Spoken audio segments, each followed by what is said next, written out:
We know school is back in session. We've been talking about it all week long, and while it is an exciting time for a lot of families, it can also bring some challenges along the way. Definitely, especially because of modern technology. Kids, they just have access to each other so much more, even long after the school day is over. Sometimes that can do more harm than good. Yes, it certainly can. We are joined by Kristen Dokes, founder of Social Savvy Workshops.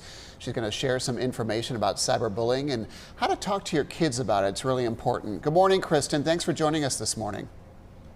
Good morning. So, Kristen, our first question for you is, what exactly is cyberbullying? Define it for us. So cyberbullying is bullying that takes place over devices, cell phones, tablets, computers, even gaming systems. It's very specific to those social media, public, any kind of the chat forums or gaming where anybody can view or participate. So this, of course, can affect people of all ages, but why is cyberbullying an issue that should be addressed for kids specifically? Largely because they don't have the emotional capacity to handle it or know what to do about it. And let's be honest, kids can be really mean. Yeah, they certainly can be mean. I know we all want to protect our kids, Kristen. Can you talk about some signs that we need to look for if we think your child is being bullied? Yeah, the biggest thing is if you notice that they either increase or decrease their device use. If they become withdrawn, they have really emotional responses to things, or if they just start to avoid social situations. You might also notice that if you follow your kids on Instagram, for example, and that particular account disappears, but a new one might reappear, that would be a good indicator that there's a reason they shut that down. It could be because they were just getting harassed, just the comments or direct messages, things of that nature. But of course, also the big one is that they become very withdrawn or depressed and they just lose interest in everything. Now, Kristen, if we find that a child or a loved one is a victim of cyberbullying, what should be the next steps as a parent or guardian? What steps should we take? So what you really need to do is try and talk to them about it, right? And I found with my daughters growing up, sometimes the best conversations happened while we were in the car. So take those little moments, if you've noticed, some of those earlier signs that I mentioned, and just start asking questions. I've noticed that you seem stressed or anxious or upset. Has something happened? Going back, the reason why I liked the car is it wasn't face-to-face. It kind of gave it a little bit of a break of, not having direct eye contact. Some of the questions I've noticed you are spending more or less time on your phone or your devices. Is something going on?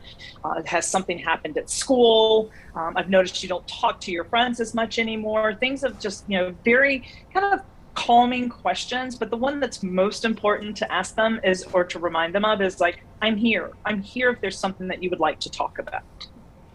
Kristen, that's really helpful, I think, if those symptoms do start popping up and you do notice them. But are there any tips that you can share that will help families be more proactive in handling an issue like this before it actually pops up? As I always like to say, if you're in that constant communication with your kids, it'll make it easier for them to come to you. If they feel that that's a safe place for them, they're going to feel more comfortable coming to you when things like this start to arise. Because unfortunately, most kids are going to encounter cyberbullying at some point or in some form, or it may not even be them. It could be happening to one of their friends and they're not sure how to go about helping that friend. Just kind of monitoring, asking the questions, what's going on Instagram in your world, and what's happening in your Instagram world these days. But just really just being very cognizant of their attitudes, of how they're reacting, and nip it in the butt as soon as possible. If you start seeing some of those signs, don't wait, don't. It never hurts to be proactive, right? Yeah. Worst case scenario is that there's nothing going on, right? But now they also know that you are watching. Keep a document of it.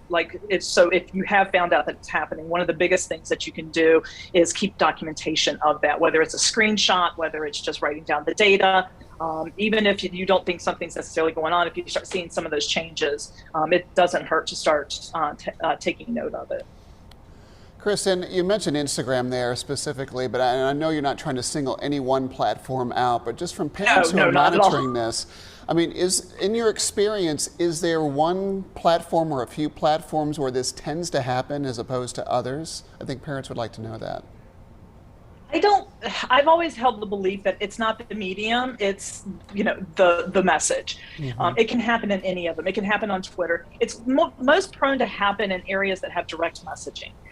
Because a lot of times cyber bullies tend to be kind of stealth. They want to kind of get under your skin, and by doing that, or it could be as blatant as leaving like awful comments. Let's say, your high school daughter posts a picture of her outfit of the day, right? And then somebody decides they want to be snide and make comments, and so read the comments. That's another great way to kind of keep an eye on it, if there are any comments on your kids' posts. But yeah, it's definitely not just Instagram. Sorry.